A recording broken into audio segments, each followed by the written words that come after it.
la France, l'Allemagne, la Belgique, la Grande-Bretagne, la Finlande, la République tchèque et la Pologne fermant leur espace aérien aux avions russes.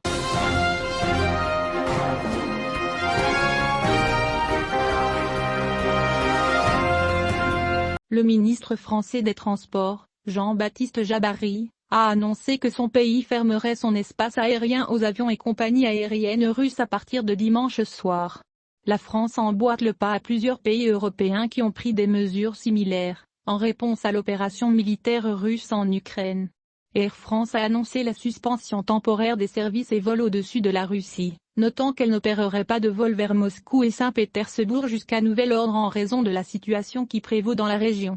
La compagnie aérienne a également suspendu les vols à destination et en provenance de la Chine, de la Corée et du Japon, tout en étudiant des options pour un plan de vol qui permettrait d'éviter l'espace aérien russe. Ainsi, l'aviation russe se retrouve face à une zone d'exclusion aérienne à grande échelle en Europe, ce qui obligera les vols se dirigeant vers l'Ouest à revenir. Cette mesure vient s'ajouter à une série de sanctions décidées par l'Union européenne contre la Russie, dans le but de la contraindre à retirer ses forces d'Ukraine. La Belgique a décidé de fermer son espace aérien aux avions russes, a rapporté dimanche l'agence de presse belge Belgium, citant un tweet du Premier ministre belge Alexandre De Croo.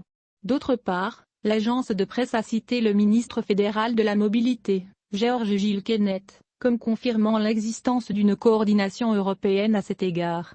La Finlande, le Danemark, la Roumanie, l'Estonie, la Pologne, la République tchèque, la Bulgarie et l'Allemagne avaient annoncé plus tôt leur intention de fermer leur espace aérien aux avions russes.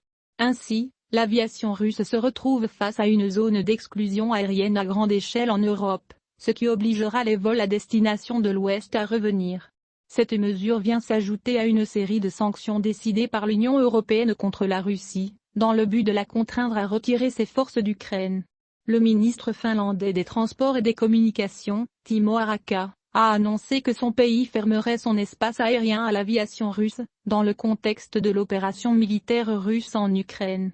La Finlande se prépare à fermer l'espace aérien aux avions russes, a décrit dimanche le ministre sur Twitter.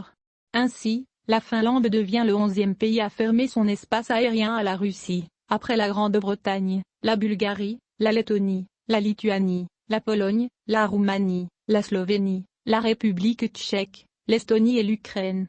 Vendredi dernier, la Finlande et la Suède ont empêché un avion civil de la présidence russe, qui transportait une délégation parlementaire conduite par le président de la Douma d'État Vyacheslav Volodine, de traverser leur espace aérien.